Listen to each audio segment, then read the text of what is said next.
Oke, baik, kita ketemu lagi ya, dan kali ini kita akan ngobrolin tentang protokol dan model ya. Kita akan bahas apa itu protokol dan model di dalam jaringan yang sering kita gunakan atau kita bandingkan ya, sebagai acuannya nanti. Oke, baik, kita langsung. Yang pertama kita akan membahas tentang rule atau aturan ya, karena protokol bisa dibilang juga sebagai aturan gitu ya, aturan dalam berkomunikasi. Oke, selanjutnya kita tahu bahwa jaringan itu diciptakan salah satunya adalah untuk berkomunikasi. Nah, di sini disebutkan bahwa fundamental dari komunikasi ya.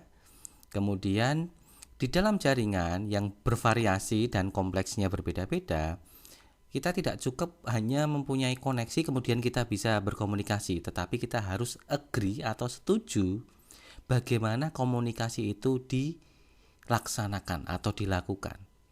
Salah satunya nanti mengikuti protokol dan seterusnya gitu ya.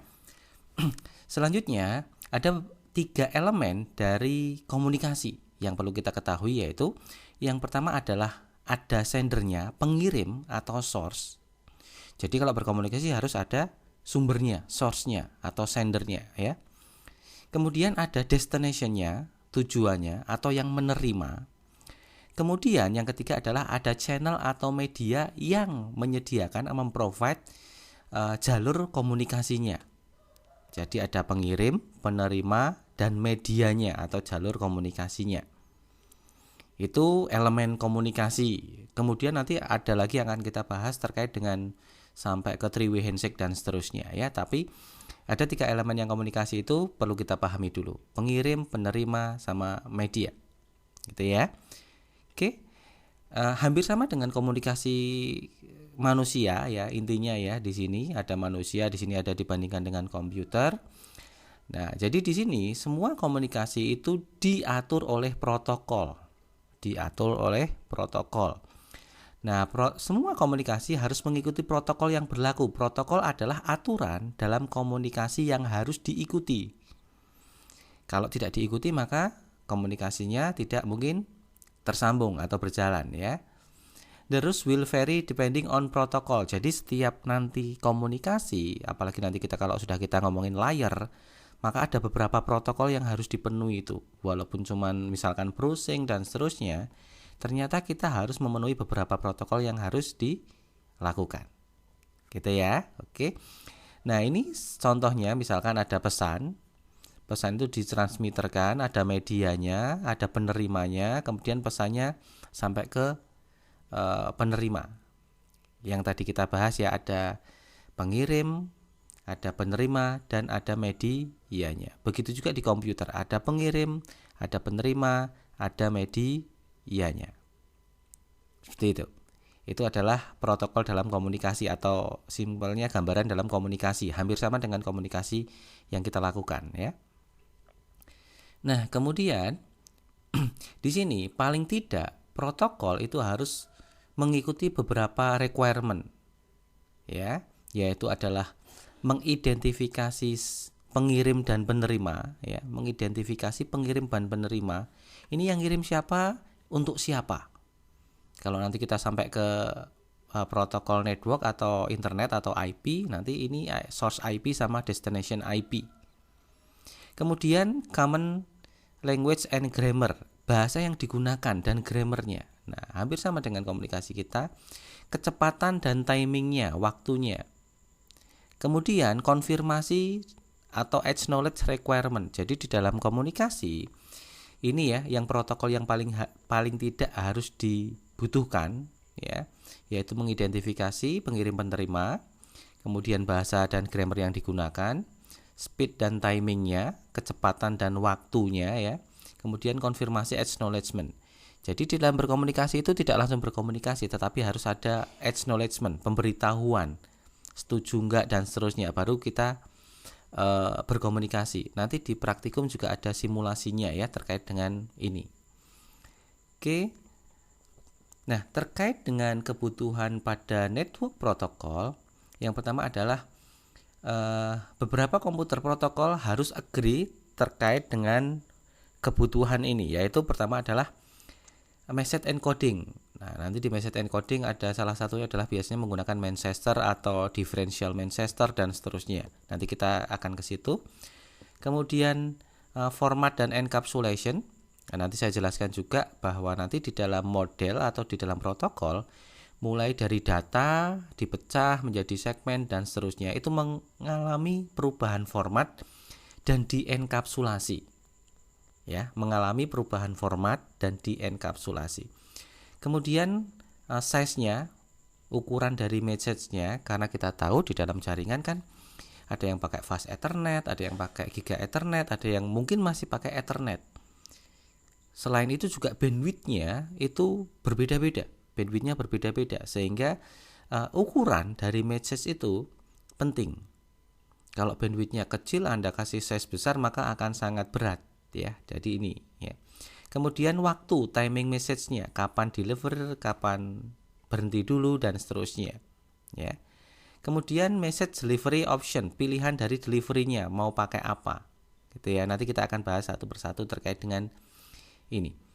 Yang pertama adalah terkait dengan message encoding. Nah, pesan yang pengen kita kirim itu mengalami encoding, ya, encoding, dikodekan. Jadi tidak plain text. Misalkan kalau ini pesannya adalah teks, maka tidak secara langsung bisa dibaca, tetapi diubah bentuknya, di encoding. Gitu ya. Baru kalau di sini kita lihat setelah message-nya di encoding baru ditransmitterkan, dikirim, ditransmit. Kemudian masuk ke medianya, medium ya, transmission medium, kemudian ke receiver, kemudian ketika sampai ke penerima baru di decoding atau decoder, dikembalikan lagi bentuknya. Jadi encoding, decoding. Jadi decoding itu adalah reverse, mengembalikan dari yang tadi. Contoh, kalau ini ada gambarnya yang pertama ya. Misalkan saya mengirim gambar ya, source encoding, kirim gambar, kemudian diubah bentuknya, diencodingkan, ditransmit sampai ke penerima baru di decoding, di reverse sehingga pesannya sesuai. Nah, gambaran mudahnya seperti itu. Kemudian hampir sama pada pengiriman data. Kalau ini diibaratkan kayak kita ngirim surat zaman dulu ya, ada amplopnya, kemudian ada perangkonya, kemudian ada pengirimnya siapa, untuk siapa, dan isinya apa. Begitu juga hampir sama dengan data yang dikirimkan atau message yang dikirimkan. Ada datanya, ya di sini ada source IP address berarti sendernya, destinationnya berarti yang dituju, receiver-nya ya. Hampir sama di sini. Kemudian isinya, perangkonya dan seterusnya. Nah, misalkan ada versi yang digunakan nanti IP versi berapa, kemudian flow tabel untuk mengontrol, hop limitnya berapa ketika di dalam medium dia berapa, umur berapa hop count-nya dan seterusnya. Nah, ini hampir sama. Jadi ada formatnya. Dan ini selalu dienkapsulasi. Ya, nanti ketika kita pada PDU, protokol data unit, mungkin akan lebih mudah menjelaskan enkapsulasi ya. Jadi data dipecah, dienkapsulasi menjadi segmen dan seterusnya. Nanti kita akan sampai ke sana. Nah, kemudian terkait dengan ukuran pesan atau ukuran data yang ditransmitkan, yang nantinya akan di-convert ke bit, ya ini ya, di-convert ke bit, itu tidak seutuhnya dikirim ya. Jadi kalau kita ngirim data besar, apalagi streaming jalan terus, maka dia nggak sebesar itu. Maka ini harus dikecil-kecilkan atau di format dalam bentuk lain. Karena kan ketika kita masuk ke transmit, itu diubah menjadi bit, ya kan? Kemudian kalau kita lihat di sini, pesan yang akan dilewatkan di jaringan akan dikonvert ke bit, kemudian bit bisa di-encodingkan ke dalam bentuk light kalau pakai fiber optik, sound atau electrical impulse. Nah, jadi tidak sebesar data utuh gitu ya. Nah, destination host must decode the signal to interpret the message. Jadi untuk menginterpretasi message. Nah, teman-teman bisa dilihat dibandingkan ini yang size-nya selalu langsung besar. Nah, yang benar adalah yang dikecil-kecilkan. Ini sebenarnya nanti next ada bahasan khusus terkait dengan pertimbangan bandwidth-nya, medianya, dan seterusnya. Sehingga kalau dia ngeloadnya begitu pesan besar, maka dia akan memberatkan klien yang mungkin medianya berbeda dengan yang kita, gitu ya. Jadi disesuaikan. Kemudian terkait dengan timing ya, message timing, ada beberapa yang perlu kita perhatikan, yaitu yang pertama adalah flow control, di mana dia memanage data transmisi dan mendefine how much atau seberapa banyak informasi dapat dikirim dan seberapa cepat. Jadi dia melihat, oh dia pakai ini dan seterusnya, maka jangan besar-besar. Ya, seberapa banyak yang dia bisa dikirim dan berapa cepat itu tersampaikan di sana. Oh, ini lagi lambat misalkan bandwidth-nya kecil, koneksinya lagi crowded dan seterusnya, maka flow control akan mengukur itu. Yang tadinya datanya 512 mungkin bisa dikecilkan lagi. Seperti itu. Jadi tidak langsung besar gitu ya. Kemudian ada response timeout, yaitu memanage berapa lama device menunggu when it does not hear replay from destination. Jadi dia kayak waktu tunggu, response timeoutnya. Waktu tunggu dia. Kalau lama berarti ya mungkin sesinya habis dan seterusnya. Jadi ada aturannya di situ.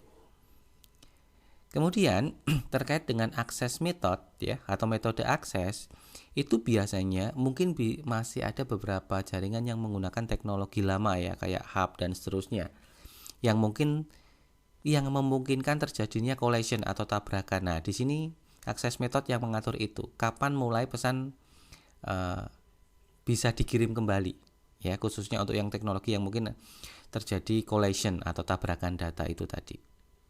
Seperti itu. Jadi ini adalah terkait dengan timingnya. Ada yang mengontrol di situ. Kemudian kita masuk ke bagian bagaimana pesan dikirim ya.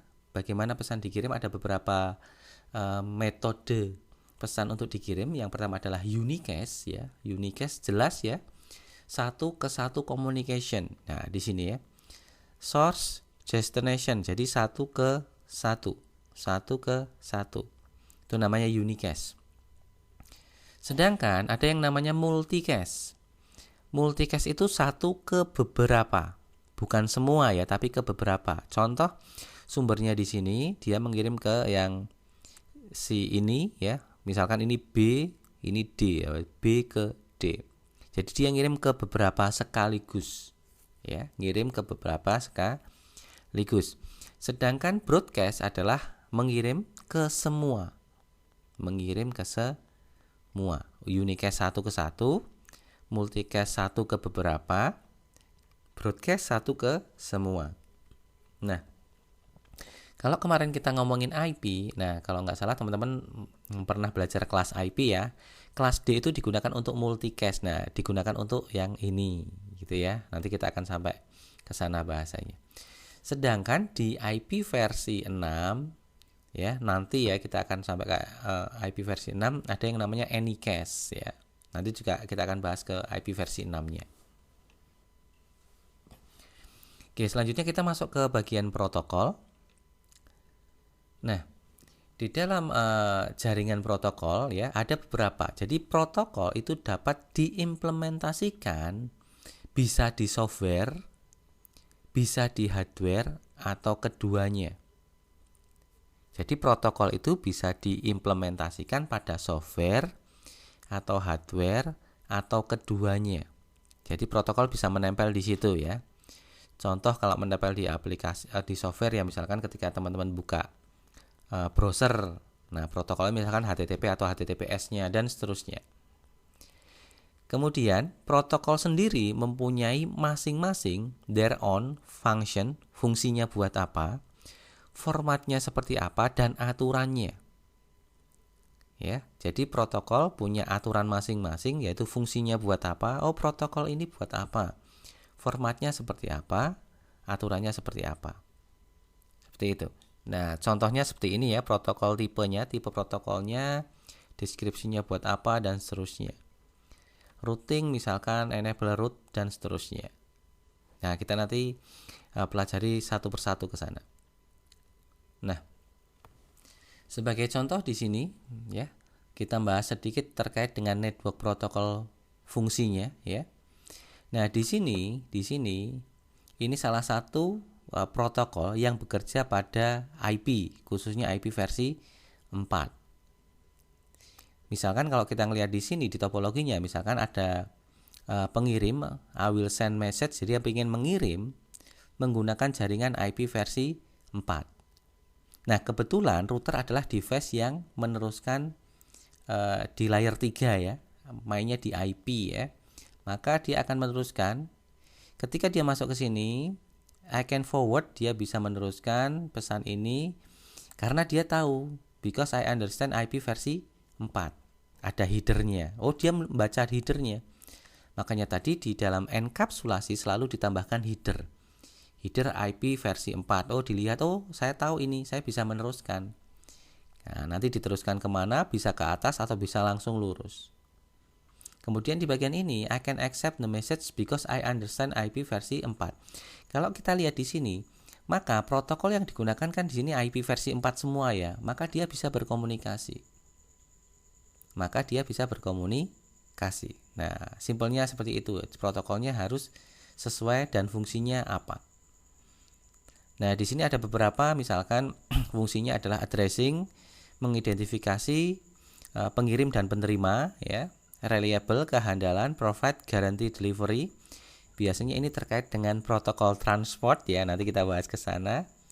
Kemudian flow control, memastikan data flow-nya efficient rate ya.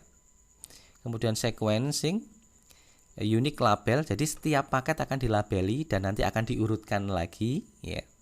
Kemudian error detection ya, mengecek apabila ada korup.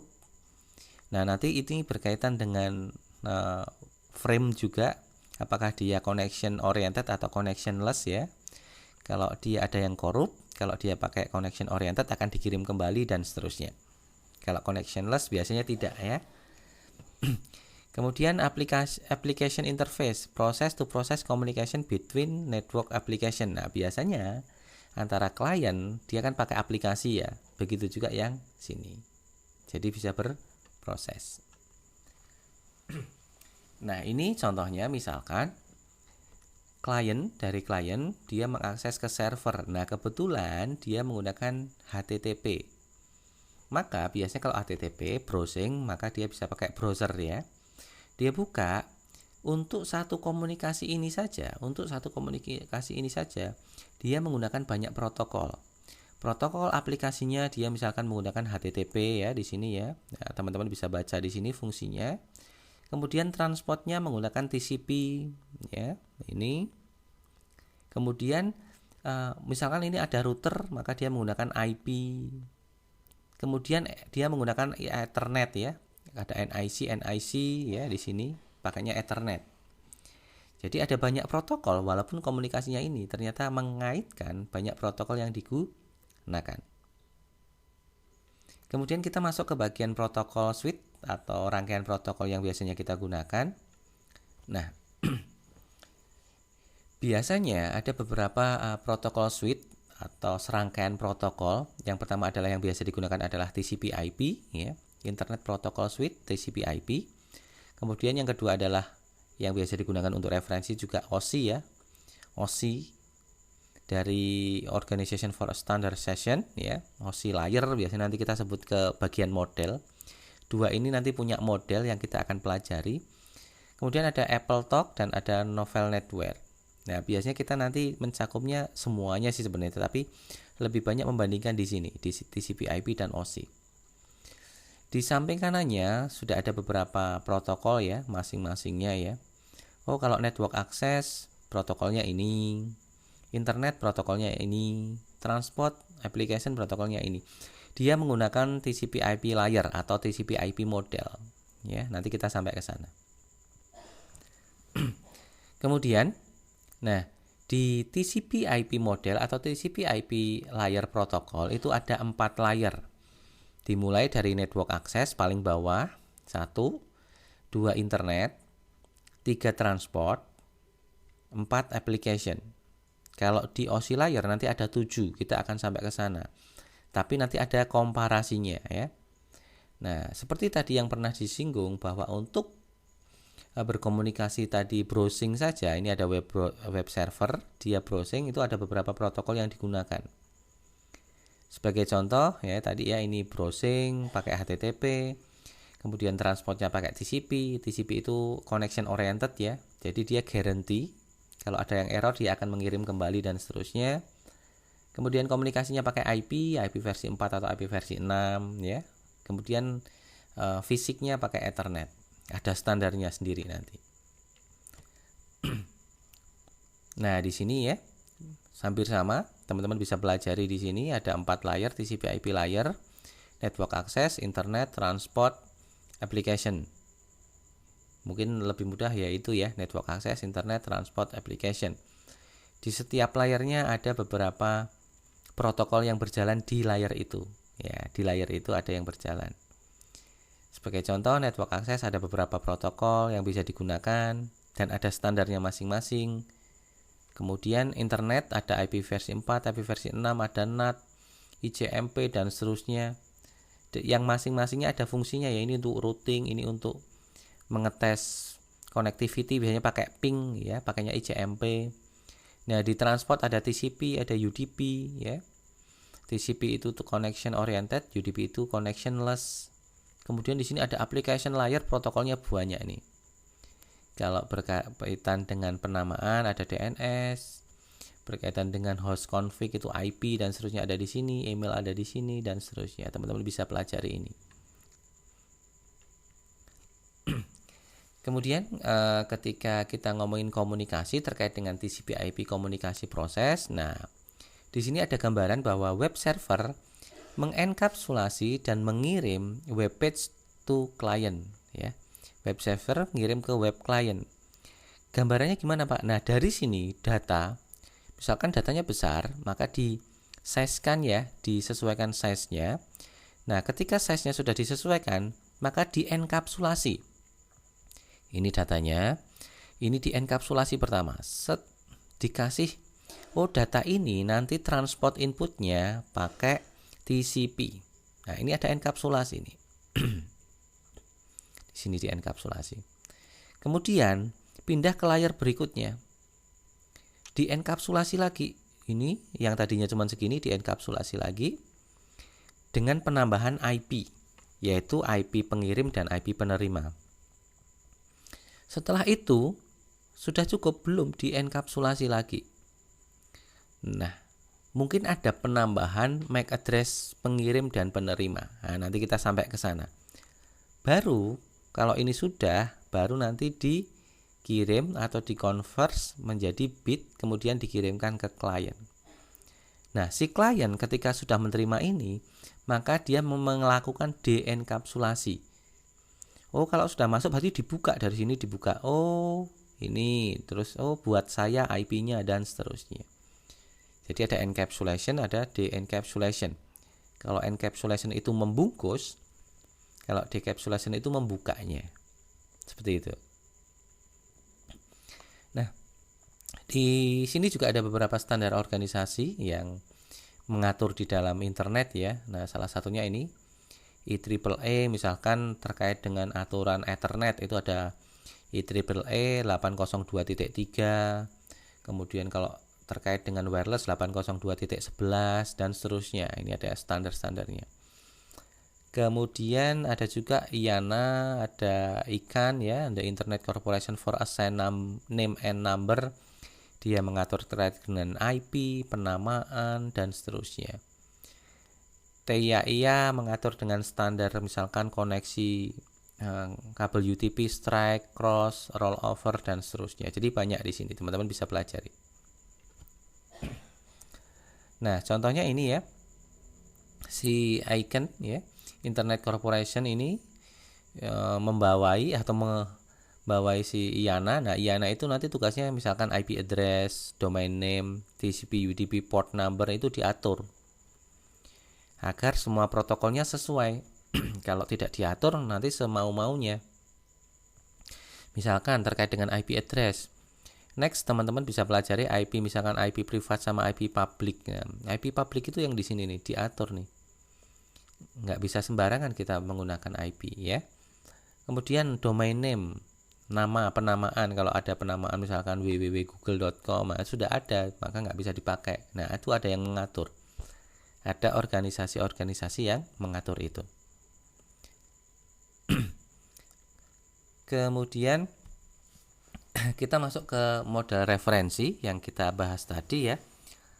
Biasanya di dalam jaringan ada beberapa model referensi, yaitu ada OSI model atau OSI layer, ada TCP model atau TCP layer. Nah, perbandingannya di sini teman-teman. Nah, perbandingannya ini ya. Di OSI model ada 7 layer. Mulai dari physical, data link, network, transport, session, presentation, application. Sedangkan di TCP model ada 4, network access, internet, transport, sama application. Nah, komparasinya seperti ini. Nah, ini TCP IP protocol switch-nya, ini yang implementasinya seperti ini. Jadi di OSI model ada 2 layer yang sebanding atau setara dengan 1 layer di dalam TCP model. Kalau di sini ada physical sama data link, di sini cuma ada 1 network access, tetapi protokolnya ini yang berjalan pada layar ini, ya. Nah, di OSI layer ada namanya network, tetapi di TCP model namanya internet. Tetapi protokolnya ini yang berjalan, ya. Transport kebetulan sama, ya, protokolnya TCP UDP yang berjalan. Nah, yang di atas, yang di OSI Application Presentation Session itu di sini disebut sebagai application saja. Jadi cuman komparasinya ini. Nah, kenapa di OSI model dijabarkan sedemikian rupa ada 7 layer? Karena secara fungsinya memang di sini misalkan session mengatur sesi pada komunikasi jaringan. Jadi diatur di sini waktunya dan seterusnya. Tetapi secara konsep implementasinya tetap mengikuti TCP IP protokol suite seperti ini, teman-teman. Nah, teman-teman bisa membandingkan seperti ini.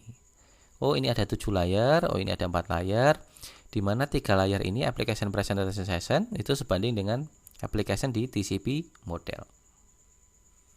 Gitu teman-teman ya. Nanti kita akan bahas lebih dalam untuk setiap protokol dan seterusnya.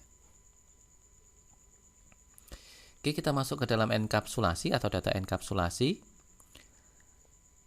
Nah, tadi sempat saya singgung terkait dengan ukuran message ya atau data atau pesan ya.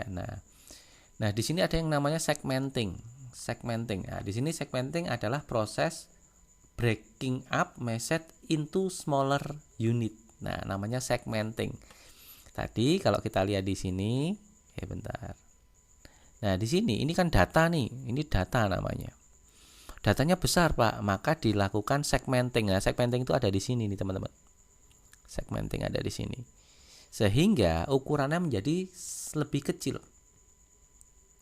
Kenapa dijadikan lebih kecil? Karena tujuannya adalah ada beberapa benefitnya atau keuntungan, yaitu increase speed, meningkatkan kecepatan dan meningkatkan efisiensi. Bayangkan di sini ada 2 klien yang sama-sama berkomunikasi. Kalau satu datanya besar dari klien yang atas, kemudian tidak ada segmenting atau dipecah unitnya atau dijadikan kecil, maka ini jalan gede sekali dan ini nggak dapat kesempatan, nggak efisien, satu jalur dipakai sendiri. Dengan adanya segmenting itu tadi, dikecilkan unit-unitnya sehingga nanti dikirimkan delivernya, ini bisa dua-duanya mengirim, ini jalan. Ya, jadi tujuannya untuk meningkatkan kecepatan biar bisa digunakan secara bersamaan dan meningkatkan efisiensi. Nah, gambarannya setelah tadi ada segmenting kan dikirim tuh bareng. Berarti 2 klien bisa ngirim bareng-bareng. Destinasinya sama-sama ke sini. Nah, apakah akan tertukar? Tidak, karena ada sequencing. Sequencing adalah ini ya, proses pemberian nomor dan labeling pada setiap data yang dikirim setiap pengirim. Nih, labeling provide for ordering and assembling the piece when they arrive. Jadi ini akan dikasih penomoran atau labeling. Ketika sudah sampai destinasi, maka akan diurutkan. Maka nggak bakal keliru. Di sini. Yang tadinya kecil-kecil disusun lagi jadi besar dan berdasarkan label tadi atau penomoran tadi. Makanya kalau teman-teman dalam satu jaringan sendiri, padahal si A dan si B menggunakan jaringan yang sama. Si A browsing ke tertentu, si B browsing ke tertentu, maka nggak akan pernah tertukar browsingnya si A kok buka ke si B dan seterusnya. Karena ada ini ya. Jadi ada sequencing, labeling atau numbering yang diberikan sehingga nanti bisa diurutkan lagi di sini. Jadi nggak bakal tertukar. Nah ini yang penting, ini biasanya sering keluar juga terkait dengan protokol data unit. Tadi pernah disinggung, di awal disinggung, kalau kita berpatokan pada TCP/IP model, di situ ada 4 layer ya, dari network access, kemudian internet, transport sampai application. Nah sama ya, ini 1, 2, 3, 4. Nah protokol data unit adalah data yang berjalan pada protokol itu. Pada protokol application di sini, protokol application di sini namanya disebut sebagai data. Ya. Yang tadi datanya adalah dipecah-pecah menjadi segmenting tadi ya. Di smaller unit, kemudian diturun ke bawah. Nah, ini pada transport. Nah, ini makanya ada transport header ya. Pada layer transport, data yang sudah di smaller tadi, yang sudah dikecilkan tadi atau yang sudah dipotong-potong gitu ya, mengalami enkapsulasi. Ada transport header. Nah, posisi di sini protokol data unitnya namanya adalah segmen di sini. Jadi diingat-ingat, dari data mengalami segmentasi, kemudian dikasih transport header namanya segmen. Segmen turun lagi ke ini ya, network. Kalau di dalam TCP/IP namanya internet ya. Di sini network header ya. Nah, di sini dienkapsulasi lagi, dikasih header IP pengirim dan IP penerima. Nah, di sini namanya paket. Protokol data unitnya sudah berubah namanya paket. Dari paket turun lagi. Data, transport header, network header, dikasih header lagi, frame header sama frame trailer buat pengecekan ya. Nah, di sini namanya frame. Di sini namanya frame. Baru setelah ini selesai, baru di-convert ke bit. Nah, protokol data unit ini teman-teman ingat-ingat, dari data menjadi segmen, menjadi paket, menjadi frame, menjadi bit. Kalau bit kan sudah ditransmisikan ya, pakai NIC atau media apapun itu. Oke, kita masuk ke bagian data akses. Nah, di bagian ini teman-teman bisa mempelajari terkait dengan layer-layer apa saja tadi ya. Misalkan physical ngapain sih? Oh, dia timing and synchronization bit. Jadi mengatur waktu dan sinkronis ketika pengiriman bit. Itu adalah physical. Data link kalau di dalam TCP/IP ini menjadi satu ya, physical dan data link menjadi satu, namanya network access ya. Tugas data link sendiri kalau di OSI layer adalah destination and source physical address. Apa Pak maksudnya MAC address? Jadi ada logical address, ada physical address. Kalau ada kata-kata physical address, maka dia menggunakan alamat fisik, yaitu MAC address tadi, terkait dengan NIC, Network Interface Card. Ya, data link. Kalau network terkait dengan logical network address atau IP tadi. Jadi IP itu adalah alamat logika. MAC address adalah alamat fisik. Kemudian transport, destination and source process number port. Ya tadi ya, TCP, UDP dan seterusnya. Kemudian upper layer atau layer yang ada di atasnya adalah encode application data. Ini sudah terkait dengan data. Terkait dengan aplikasi apa dia dibuka gitu ya. Oke, kita next. Nah, ketika kita ngobrolin tentang layer 3, nah di sini kebetulan sudah ada kata-katanya nih, layer 3 logical address. logical address tadi apa? IP ya. Logical address adalah IP, alamat logika terkait dengan IP. Nah, kebetulan next kita akan pelajari juga konfigurasi terkait dengan router ya. Router adalah device yang bekerja di layer 3 yaitu IP, baik IP versi 4 ataupun IP versi 6.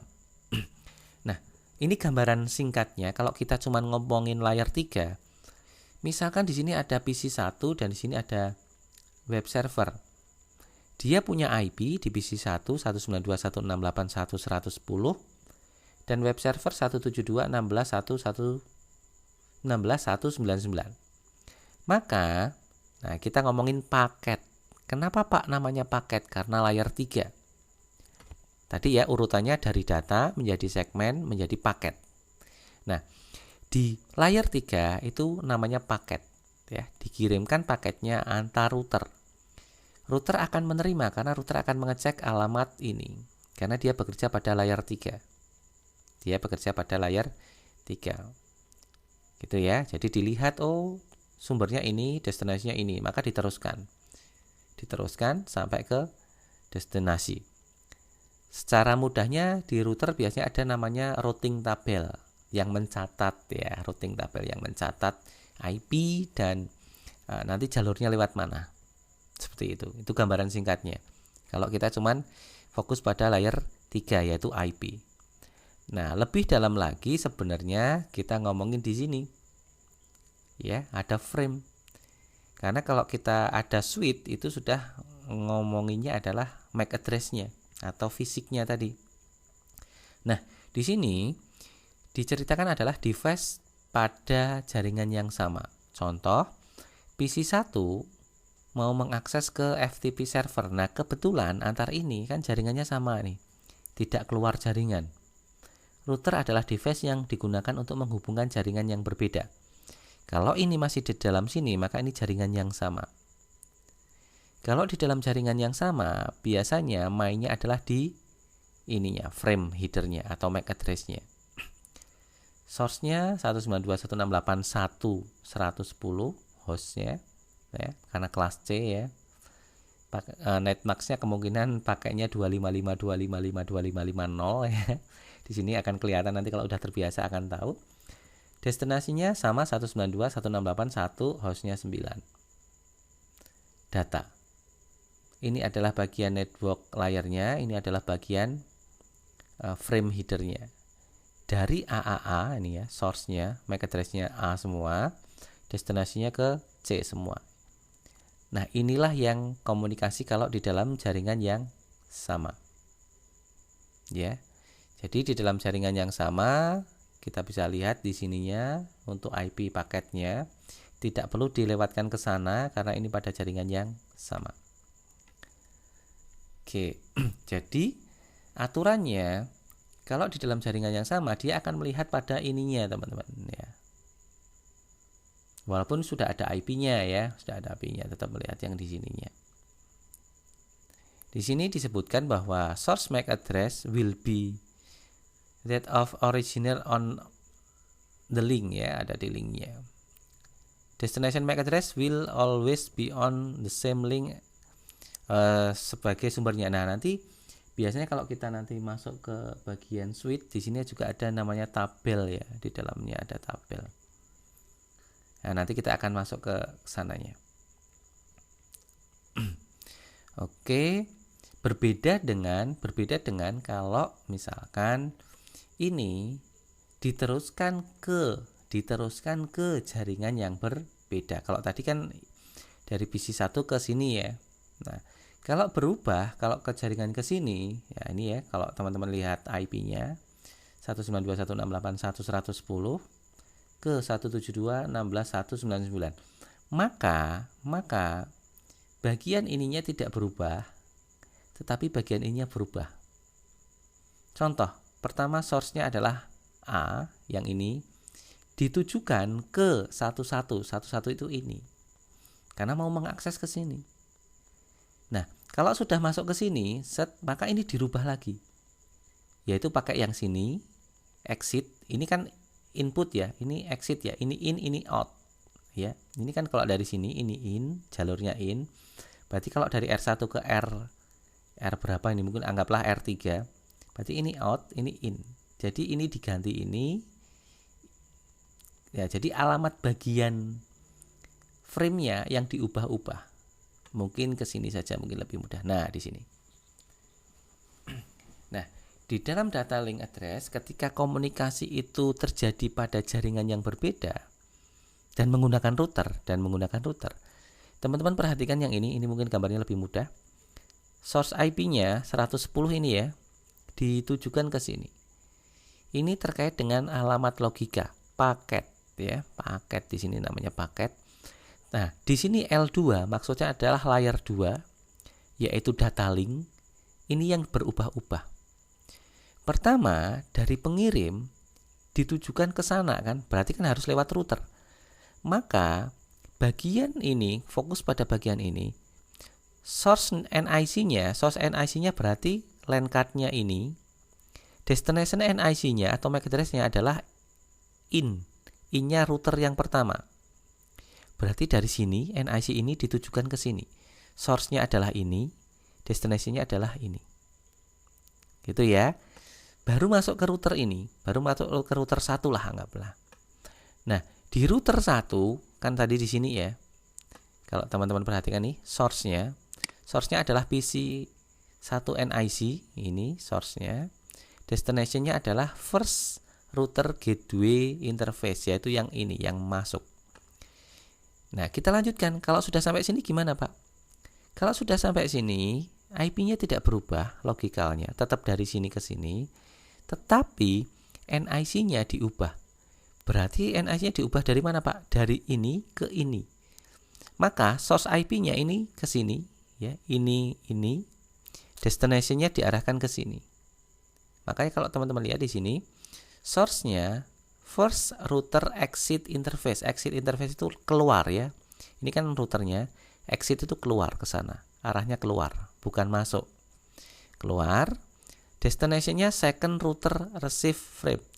Router kedua yang menerima frame, berarti ini. Destinasinya pindah ke sini, source-nya dari sini. Tetapi bagian ininya tetap. Sampai dikirim masuk di sini. Nah, masuk ke router yang kedua. Di router yang kedua sama. Layer 3-nya logikalnya tidak berubah, tetapi NIC-nya diubah. Ini sumbernya, ini destination-nya. Sumbernya berarti lari ke sini, destination-nya lari ke sini. Sampai masuk ke final destination, baru dicek layer 3-nya. Oh, bener ini IP buat saya gitu. Kalau sudah IP buat saya, maka akan tindak lanjuti pesannya. Pesannya mau minta apa dan seterusnya. Jadi yang berubah-ubah adalah bagian layer 2-nya, L2-nya, yaitu data link-nya atau MAC address-nya. Seperti itu teman-teman. Kalau logicalnya tidak berubah. Oke, itu teman-teman materi hari ini. Semoga bermanfaat. Oke, saya cukupkan untuk pertemuan hari ini. Terima kasih.